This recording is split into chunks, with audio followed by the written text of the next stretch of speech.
नमस्कार सर। अरे नमस्कार। पहली बार अच्छा लग रहा है ऐसे। कैमरे के सामने। हाँ, सर, नए एपिसोड में आपका बहुत बहुत स्वागत है। आपका भी अभिनंदन।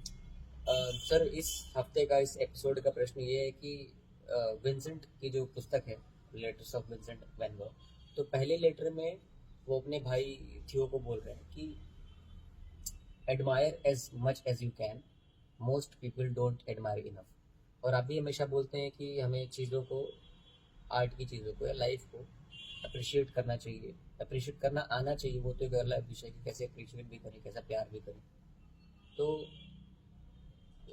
अप्रिशिएट करने को लेकर जो आप सर बोलते हैं और विंसेंट भी चीज बोल रहे हैं, तो ये चीज़ क्या है और ये एक आर्टिस्ट के लिए, एक ह्यूमन बीइंग के लिए चीज़ों को अप्रिशिएट करना क्यों जरूरी है? अप्रिशिएट करने के लिए हिंदी में एक शब्द है अनुशंसा, जिसका स्वाभाविक रूप से लोग गलत प्रयोग करते हैं। वो सोचते हैं कि अधिकारी लिख देगा कि ये अनुशंसा की जाती है, इनका ये किया जाए। अनुशंसा का मतलब वो नहीं होता। अनुशंसा माने एप्रिसिएशन। वो प्रशंसा का छोटा भाई है। अच्छा। हाँ, प्रशंसा में क्या होता है कि आप तत्व की समीक्षा नहीं करके प्रशंसा करते हैं। मतलब कोई गा रहा है, वाह क्या बात, आपने वाह क्या अच्छी बात की, मैंने बिना सोचे समझे भी किया सकता है, वाह क्या बात है। और अनुशंसा में ये है कि स्पेसिफिकली, हाँ, मतलब आपने ये जो यहाँ पर ये वाला सुर लगाया था और इसको लगाने बहुत तो गया, लेकिन आपके लगाने का ढंग बेहतर था। और यहाँ पर जो आपने ये शॉट लिया, आपने उसको तुरंत बाद एक चिड़िया को उड़ते हुए दिखाया। इस तरह से जब बोला जाता है तो वो अनुशंसा है, वो appreciation. Exactly the way it should be है।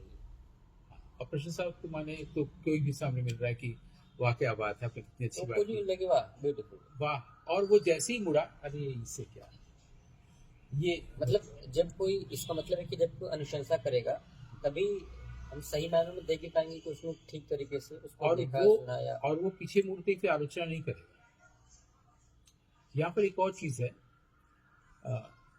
एप्रिसिएशन को समझने के लिए या एडमायर करने को समझने के लिए इसका एक विलोम है, उसको भी थोड़ा समझ ले तो ज्यादा साफ हो जाएगा। वो है कंप्लेन करना। ये बहुत आसान है, बहुत सामान्य रूप से लोग कंप्लीट करते हैं। 24/7 ये नहीं हुआ। हाँ, है ना, कि मुझे ये नहीं मिला, वो नहीं, इस करते रहते हैं। तो मेरे पास जब कोई आता है, मतलब मैं जो सीखा हूँ उसको दूसरे को बताता हूँ। जब कोई मुझे कहता है कि ये बताइए ऐसा नहीं हुआ, उसको ऐसा कर सकता था, ऐसा नहीं किया, उसको ऐसा करना चाहिए था, तो हम एक चीज बोलते हैं क्योंकि वो मालूम है कि वो उसको समझ में नहीं आएगा, लेकिन कभी ना कभी काम करेगा। मैं कहता हूँ कि तुम अपने आप को परफेक्ट करो। अगर उसने पूछा कि ये क्या मतलब है, तो जब तुम्हें लगा कि वो उसको चाय बनाने नहीं आता, तुम बना दो। तुम जब बनाओगे तो तुम अपने आप को परफेक्ट करोगे, है ना। जैसे कोई मैथमेटिक्स समझ में नहीं आ रहा है, किसी कोई चीज समझ में नहीं आ रहा है, तो जब हम उसको समझाएंगे तो मेरा भी वो तैयार होता है। अगर कभी आपने ट्यूशन पढ़ाया हो तो आपको पता होगा, छोटे बच्चों को जब पढ़ाते हैं आपकी ज़्यादा अच्छी तैयारी होती है। नहीं, जनरल में हमने कुछ पढ़ा, फिर जब हम किसी को तो कंप्लेन करने में ये होता है कि आप वो चीज़ कर, आप जिसका कंप्लेन कर रहे हैं। अब लेकिन मान लीजिए कि कई बार हम लोगों ने किसी के सुन सेशन में, मुझे याद आ गया अचानक, बॉम्बे से हमारी एक परिचिता ने म्यूजिक कंसर्ट का भेजा था। उन्होंने गाया था, इसका भेजा था, लेकिन उनके बगल में भी कोई गा रही थी, वो भी साथ में आया गया इसमें। वो वीडियो में तो कोई अलग करके देगा नहीं, तो उनका भी सुने। तो जब उनका सुनने लगे तो ये तबला वादक जो था कैमरे के पास था, और जिसका वीडियो था, जिसने मुझे भेजा था, वो उसके बाद थी। उसके बाद वाली का जब गायन शुरू हुआ तो ये तबला वादक शुरू किया, तो इनका लय अभी शुरू हो रहा है, एक फास्ट लय में आ गया। तो इन्होंने बोला भी इनको, जो इनके बगल में थी, कि स्लो करो, टेम्पो स्लो करो। वो नहीं माना, वो उसको अपना तबला दिखा था। तो इसको मैं किसी जूम सेशन में बोला था कि वो गायिका उनको स्लो करवा सकती थी, लेकिन उनको लगा कि ठीक है, मैं गाना शुरू की हूँ तो अब क्या जाने देते हैं, कर ही लेगा, शायद नहीं किया उसने। मुझे कंप्लेन ये नहीं हुआ, मुझे ये हुआ कि जो लोग और लोग आए हुए हैं सुनने, जो लोग बाद में प्रोग्राम के बाद ग्रुप फोटो खिंचवाएंगे, वो लोग ऐसा कर सकते थे। वो देख रहे सामने। ठीक, अब मैं यहाँ से वहां पहुंच भी नहीं सकता कि मैं कहूँ चलो तुम बैठो, मैं संगत कर देता हूँ। संगत का मतलब ही होता है कि आप मुख्य हैं, मैं साथ साथ चल रहा हूँ। और आपके प्रोग्राम को सुंदर बना रहे हैं, है ना? And them to help. है ना? लेकिन संग हम लोग जो गलत करते हैं, जब हम लोग माइंड के संग में रहते हैं तो फिर हम लोग को माइंड की बात माननी पड़ती है और हम कंप्लेन करते हैं और हम एडमायर नहीं करते। अब यहाँ से थोड़ा कठिन हो गया, ठीक है। और जब हम हार्ट के साथ रहते हैं तो हम सिर्फ एडमायर करते हैं, हम किसी के अवगुणों को नहीं देखते, ठीक है। यानी हमें संग देखना पड़ेगा, फिर वो सही संगत होगी। संग और संगत में बहुत क्लोज रिलेशनशिप है। ये संगीत की बात अभी करते करते हम लोग मुख्य विषय पे आ गए। ये मेरी शैली है कि किसी एक एग्जाम्पल से आना, उसमें भी सीखा जाए और मुख्य बात पर भी आ जाए। ये नाट्यशास्त्र से मुझे मिला है, तो वहाँ पर स्क्रिप्ट लिखने को सिखाया गया है कि एक जो है आधिकारिक हो, उसमें एक प्रासंगिक हो। आधिकारिक का मतलब है कि मुख्य नायक नायिका को लेकर जो कहानी चल रही है, और साथ में अगर महमूद अरुणा ईरानी का भी कोई पोर्शन दिखाना है साथ साथ, वो भी साथ में रहे, या कादर खान लोग का, वो बाद में उसमें जुड़ जाए जो उसको और अच्छा कर दे। तो मुख्य कहानी को जो कह रहे हैं, कथा धारा जो दुष्यंत शकुंतला को लेकर है, तो वो इसलिए मैंने सिनेमा का एग्जाम्पल दिया कि सिनेमा से बात होती है, वो है आधिकारिक। और साथ साथ और भी कुछ चीजें चल रही हैं, अगर जैसे विदूषक है दुष्यंत के साथ और उसके साथ प्रियमवदा की बात हुई, तो वो प्रासंगिक है, वो उसमें बाद में आके जुड़ जाएगा और वो और एंडिच कर देगा, है ना। तो ये जो मुख्य बात है, मुख्य बात पर आने के लिए मैं आधिकारिक में प्रासंगिक भी रहता हूँ, वो नाट्यशास्त्र वाली आदत चल गया है नाटक की। तो इसलिए मैंने संगीत वाला एक एग्जाम्पल दिया ताकि उसमें भी सीखा जाए और मुख्य विषय पे भी आ जाए। संग से संगत होती है। तो जो मैंने बार बार मैं उल्लेख करता हूँ कि मालवीय जी ने कहा था कि अगर आप किसी भी स्पॉटलाइट में, लाइमलाइट में आते हैं तो आपकी कोरता भी दिख जाती है, आपका अवगुण भी दिख जाता है। अवगुण उन्होंने नहीं बोला, कोरता बोला। तो अपने अवगुण को हटा के करें। तो अपने अवगुण को हटा के हम लाइमलाइट में आए ना, तो फिर जैसे हम अपना अवगुण थोड़ा सा हटाते हैं, हमको दूसरों का अवगुण देखना ही बंद हो जाता है। ये अवगुण की विशेषता है। अपना अवगुण हटाते हैं, दूसरे का अवगुण नहीं दिखता है। और अपना अवगुण रहते हुए अगर दूसरे को एडमायर कर रहे हैं, तो वो बहुत खतरनाक होता है कि हम दरअसल प्रशंसा नहीं कर रहे हैं या अनुशंसा नहीं कर रहे हैं, प्रशंसा हो जा रही है। जैसे कई बार क्या होता है ना, नाटक देख के जब लोग मिलते हैं हमसे, तो हम लोग या कोई बोलता है कि ये तुमने बहुत अच्छा किया, तो वो उसको सच मान लेता है, लेकिन वो मुंह देखी बात रहती है। मतलब ऐसे सर कोई जिसको यूजुअली बुरा आदमी कहते हैं, वो प्रशंसा नहीं कर सकता, अनुशंसा नहीं कर सकता। नहीं, अनुशंसा वही करेगा जिसके पास अनुशंसा का मूल्य है, मोल है, जिसको इस बात की समझ है कि उसने इस जगह पर डायलॉग बोलते समय ऐसा कर दिया। या जैसे कि हम एक साधारण सा उदाहरण दें, हम लोग नाना पाटेकर की एक्टिंग करके देखते हैं और स्पॉन्टेनियस रहता है, लेकिन उनका कहना है कि 2% जो होता है एक्सटेम्पोर होता है, स्पॉन्टेनिटी होती है या इम्प्रोवाइजेशन होता है, 98% मेहनत होती है। और उसको समझाते भी है, लेकिन फिर भी मन नहीं मानता, इतना स्पॉन्टेनियस। और वो मोतीलाल का एग्जाम्पल देते हैं। मोतीलाल में इतना ज़्यादा स्पॉन्टेनिटी कैसे आता था, वो पैगाम फिल्म का एग्जाम्पल दे रहे थे, दिलीप कुमार, राजकुमार सब लोग हैं, लेकिन वो मोतीलाल पर ध्यान जाता है, वो आदमी कैसे इतना नेचुरल कर देता है, जबकि हम लोग उनकी प्रशंसा करते हैं। तो मुझे लगता है ना, हर आदमी अपने अपने ढंग से चीज़ों को देखता है, करता है। तो जो जिस व्यक्ति के अंदर कोई गुण होगा, उसके पास डर नहीं होगा, वो प्रशंसा करेगा, वो अनुशंसा हो। जैसे मैं बताऊं कि किशन महाराज जी के घर में प्रोग्राम होता था, एक छोटा सा बच्चा डांस करता था उस समय, अब तो वो युवा हो गया है, विशाल कृष्ण नाम है, उसका डांस देख रहे थे, या कोई छोटा सा बच्चा तबला बजा रहा है, वो पूरे मुक्त कंठ से प्रशंसा कर रहे हैं, होल हार्टेड। लेकिन ज्यादातर लोग ऐसा नहीं करते हैं। ज्यादातर लोगों को लगता है कि यार ये तो बहुत अच्छा कर रहा है, हम कहीं ये हमसे आगे ना निकल जाए, या कोई भी वो हमसे बेहतर ना हो जाए। ईर्ष्या हुई ना, ईर्ष्या द्वेष ये सब अवगुण है ना, तो आप कैसे प्रशंसा करेंगे? तो आप मुंह देखी करेंगे। एक तरफ ये तो आपकी ओर से हो गया, उसकी तरफ से ये हो गया कि अगर आपने फॉर द टाइम भी कोई सामने आया कैसा रहा, तो आप कहेंगे। इससे मैं अभी भी मैं गया था वहां पर किसी प्रोग्राम में, मुझे कहा गया कौन सा, हाँ, नाटक के बाद। तो हमने कहा कि देखिए, मैं नाटक होने के तुरंत बाद समीक्षा नहीं हो पाती, 2 घंटे तक भी नहीं हो पाती, कम से कम 2 दिन बाद हो, या एक सबसे अच्छा 1 हफ्ते बाद समीक्षा हो, क्योंकि तुरंत तुरंत जो एक्टर है ना या आर्टिस्ट, उसका कान अपने विरुद्ध सुनने की तैयारी नहीं रहता है। तुरंत किया है और उसी समय अगर आप बोले कि तुमने डायलॉग भूल गए थे, खराब हुआ, नहीं सुनना चाहता है, वो सिर्फ अच्छा सुनना चाहता है, तो उसका समीक्षा कभी नहीं करना चाहिए, कभी नहीं, बिल्कुल नहीं। है ना। तो उसी तरह से जब कोई नाटक देख के आया है तो हाँ बहुत अच्छा, ये तो एक सामने, लेकिन ये भी ठीक है। लेकिन अगर सचमुच में कोई बोलेगा तो वो गुणों को देखने आ रहा है, ऐसे नहीं इसके अंदर वो गुण है।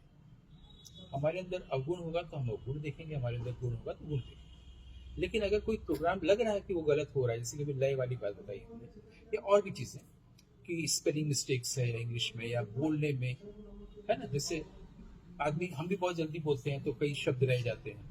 अब एक एक शब्द पर एक एक साफ साफ सुना जाना चाहिए ना। अब जैसे प्रश्न बोलते हैं, उसको बोला जाना चाहिए प्रश्न, नहीं बोलते, लेकिन ये बोला इसलिए जाना चाहिए कि सुन रहा है कोई, उसको साफ सुनाई देगा। ये नहीं बोले क्या क्या क्या क्या बोल दिया, ऐसा नहीं सुनेगा। प्रश्न उपनिषद पूरा तो ये हाँ, संस्कृत वाले जो होते हैं वो लोग साफ साफ बोलते हैं, क्योंकि वो पाणिनि शिक्षा में कहा भी गया कि स्वर और वर्ण का सही उच्चारण किया जाए। और उस अगर आपको नहीं करने आता है तो आपको वेद नहीं पढ़ना चाहिए।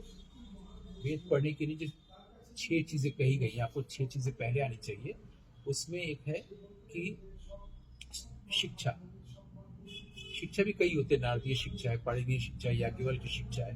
पाणिनीय शिक्षा जो ऋग्वेद का है वो सिखाता है स्वर वर्ण का उच्चारण कैसे करना है। स्वर आप जानते ही हैं क्या होता है, स्वर उदात्त अनुदात्त तेज आवाज एक्टर के लिए बहुत जरूरी है।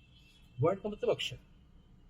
अब इसमें इसके लिए एग्जाम्पल एक दिया जाता है, हो सकता है इससे, चूंकि जुड़ती हुई बात इससे मैं कह रहा हूँ, विषयांतर नहीं है, कि एक बार क्या हुआ था कि देवताओं के जो ऋषि हैं बृहस्पति, वो नाराज हो गए देवताओं से और वो चले गए थे। तो उनकी जगह पर एक दूसरे ऋषि को देवताओं की ओर से मनोनीत कर दिया कि आप हम लोग के गुरु हैं, त्वष्टा नाम था।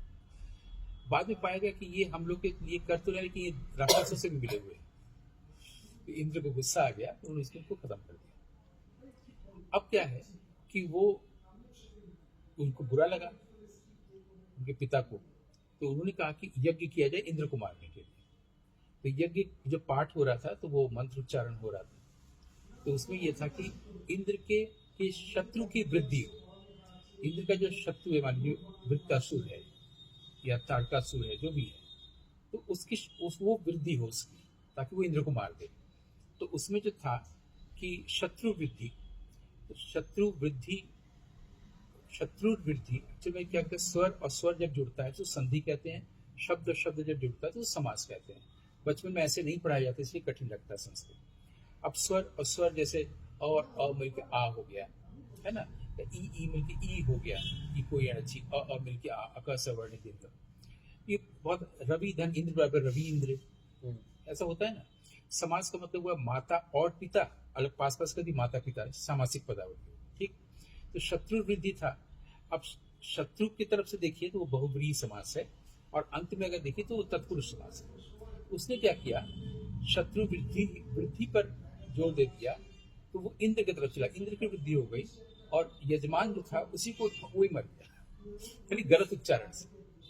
ये बहुत डिटेल में जाके बता रहे हैं, इसकी जरूरत नहीं थी हालांकि, लेकिन स्वर का गलत उच्चारण, इसमें वेद पाठ करें या कोई भी मंत्र बोले या इवन डायलॉग बोले, तो अगर आप शब्द साफ बोल रहे हैं, स्वर वर्ण का उच्चारण, ये शिक्षा दी जा रही, पाणिनीय शिक्षा, तो उसके खाली शत्रु की वृद्धि नहीं हुई, इंद्र की वृद्धि हो गई, खाली गलत उच्चारण से। अगर इसको जान ले तो कोई आदमी कभी संस्कृत मंत्र वगैरह का ठीक करेगा। उसमें कहा गया कि आप स्वर वर्ण का उच्चारण सही हो, मंत्र बोलते समय, यज्ञ करते समय हाथ का इस्तेमाल करें तो आदि आदि। लेकिन एक एक्टर या जो आर्ट से जुड़ा हुआ व्यक्ति है, उसके सारे वर्ण क्लियर होते हैं। वर्ण पेंटिंग में भी होता है ना, आपने वैन गॉग की जो बात की, वर्ण का साफ होना, वर्ण माने रंग हो गया।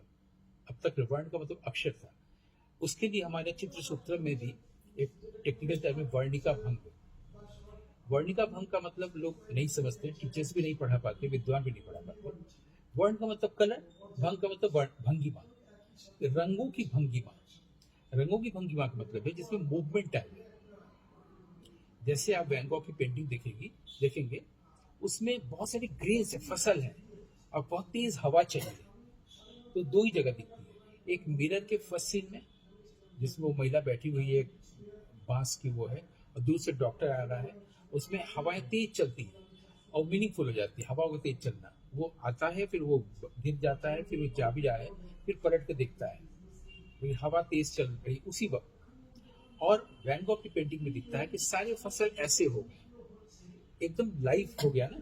ये वर्ण की भंगिमा है, रंगों के आकार से कहीं नहीं हुआ है, रूप आकार में नहीं हुआ है, लाइन्स ड्राइंग से नहीं हुआ है, रंगों के कारण, रंगों की भंगिमा।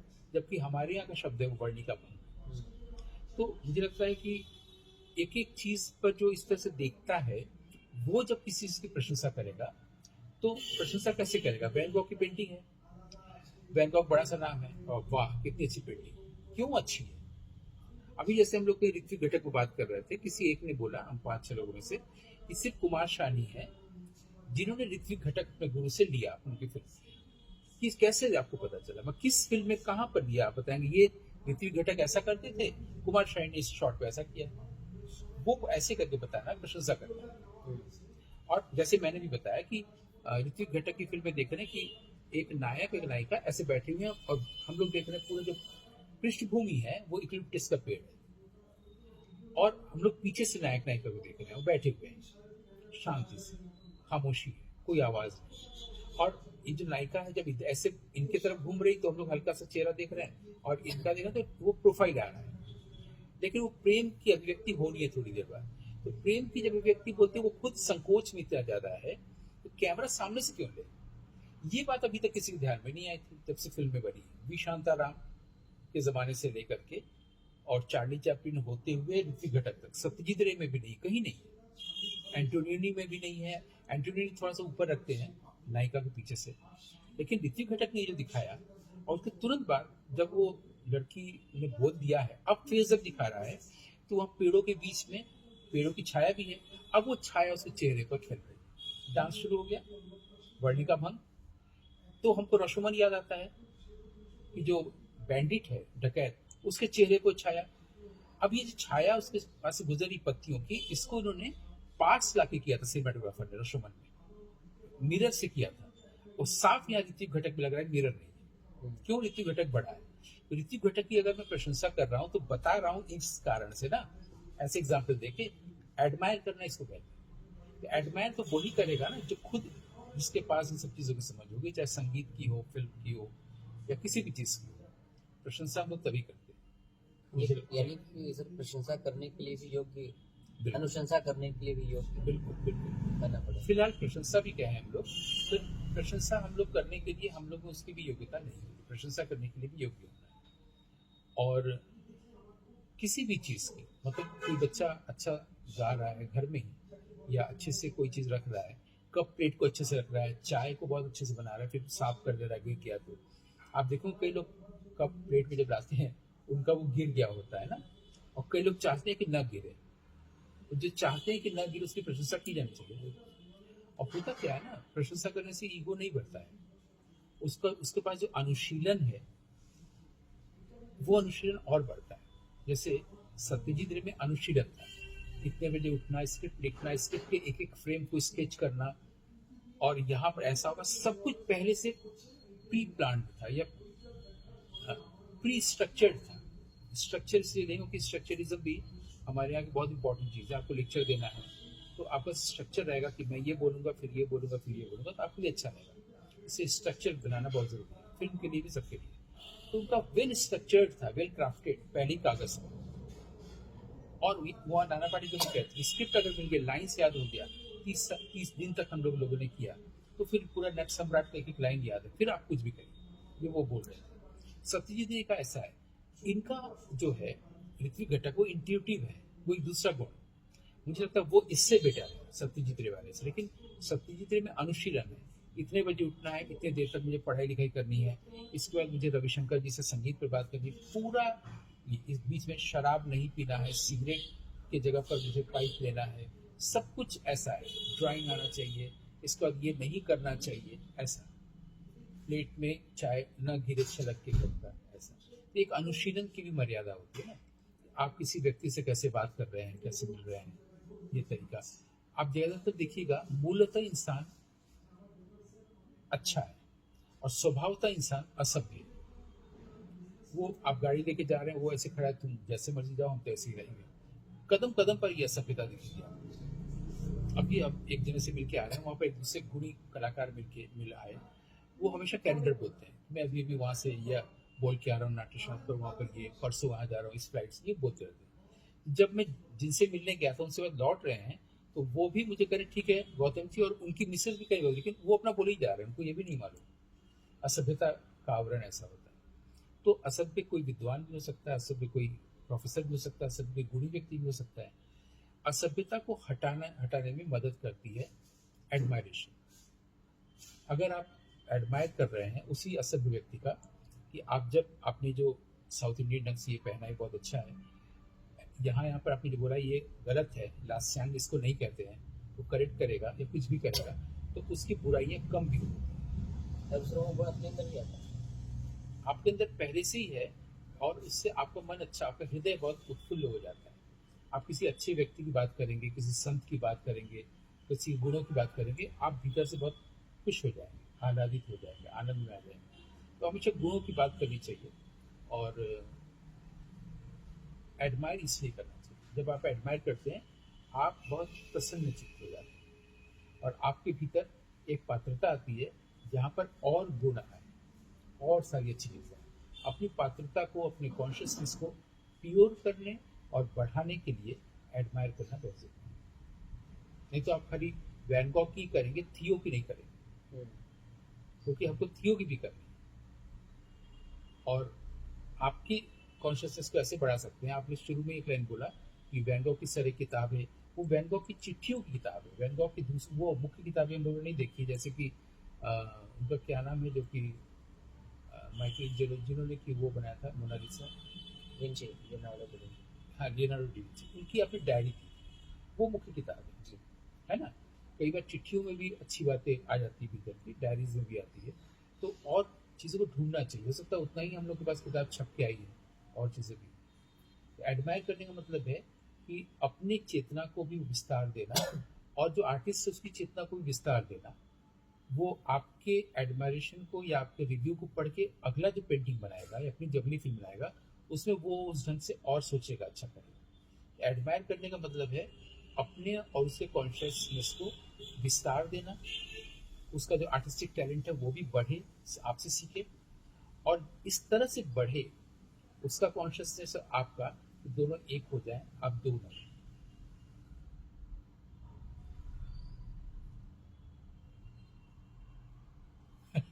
क्योंकि सारी प्रॉब्लम होती है जब दो होता है। दो होता है तो आपका भय होता है, एक होता है तो प्रेम।